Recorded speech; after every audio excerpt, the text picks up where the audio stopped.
Praise lord, హల్లెలూయా. దేవుని నామానికి స్తోత్రాలు. మీ అందరికీ వందనాలు తెలియజేస్తున్నాను. ఇది నీ కొరకు దేవుడు సిద్ధపరిచినటువంటి మాటలు. ప్రియ సహోదరి సహోదరుడా, నీ బిడ్డలను గురించి వారేదైనా పొరపాటు చేస్తే వారిని శాపకరమైనటువంటి మాటలు నువ్వు మాట్లాడుతున్నావా? వారిని గురించి నష్టం కలగాలని వారిని శపితమైనటువంటి మాటల ద్వారా నీవు మాట్లాడుతున్నావా? అయితే ఈ మాటలు దేవుడు నీ కొరకే మాట్లాడుతున్నారు. అందుకు ప్రజలందరూ వాని రక్తము మా మీదను మా పిల్లల మీదను ఉండుగాక అనిరి. అప్పుడు అతడు వారు కోరినట్టు బరబ్బను వారికి విడుదల చేసి యేసును కొరడాలతో కొట్టించి సిలువ వేయని అప్పగించారు. హల్లెలూయా. ఈ మాటలు వింటున్నటువంటి ప్రియ సహోదరి సహోదరుడా, యేసుక్రీస్తు వారిని సిలువకి అప్పగించేటువంటి సమయంలో పిలాతు మాట్లాడుతున్నాడు, ఈయనలో ఏ దోషము కూడా నాకు కనిపించడం లేదు,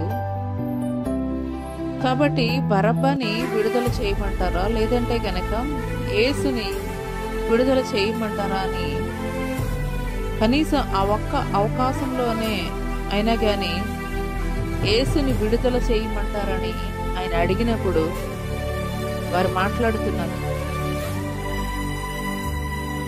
యేసుని సిలువ వేయమని వాని రక్తము మా మీదను మా పిల్లల మీదను ఉండునుగాక అనిరి. హల్లెలూయా.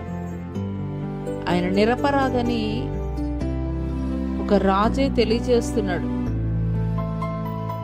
నీతిమంతుడు రక్తాన్ని గురించి నేను నిరపరాధిని, మీరే చూసుకోండి అని పిలాతు తెలియజేస్తున్నప్పుడు వారు మాట్లాడుతున్నారు, వాని రక్తము మా మీదను మా పిల్లల మీదను ఉండుగాక అనిరి. హల్లెలూయా. అదే రీతిగా యేసుక్రీస్తు చనిపోయినటువంటి 70 సంవత్సరాల తర్వాత, సిలువ వేయబడినటువంటి 70 సంవత్సరాల తర్వాత టైటస్ సీజర్ అనేటువంటి చక్రవర్తి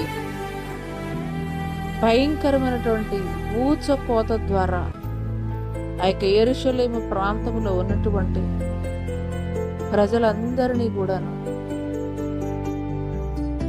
భయంకరమైనటువంటి ఉగ్రతను కుమ్మరించినటువంటి వాడిగా ఉన్నాడు. భయంకరమైనటువంటి హింసను కలుగజేసినటువంటి వాడిగా ఉన్నాడు.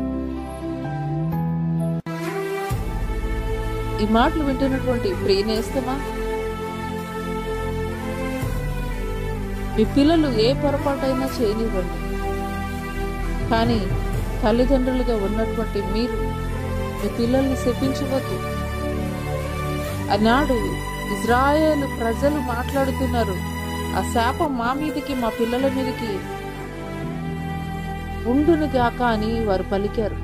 ఏదైతే శాపాన్ని వారు పలికారో అదే వారి మీదకి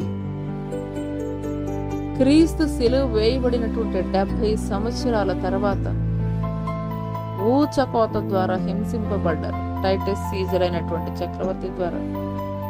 మీ బిడ్డల్ని శపించకండి.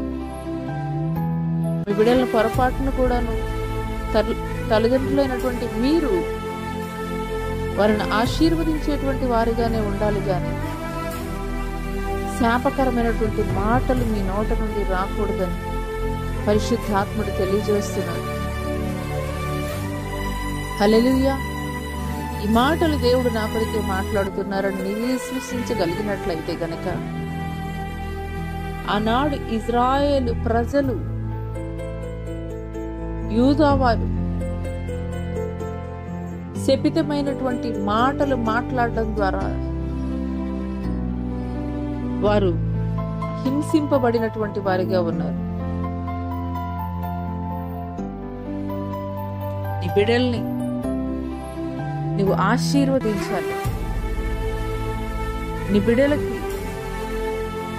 తల్లిదండ్రులైనటువంటి మీరు ఒక ఆశీర్వాదకరమైనటువంటి వచనములు మాత్రమే వారి పట్ల మీరు పలికేటువంటి వారిగా ఉండాలి. అట్టి రీతిగా ఉన్నప్పుడు మీ బిడ్డలు ఆశీర్వదింపబడేటువంటి వారిగా ఉంటారు. అట్టి కృప దేవుడు మీకు దయచేయను గాక. ఆమేన్.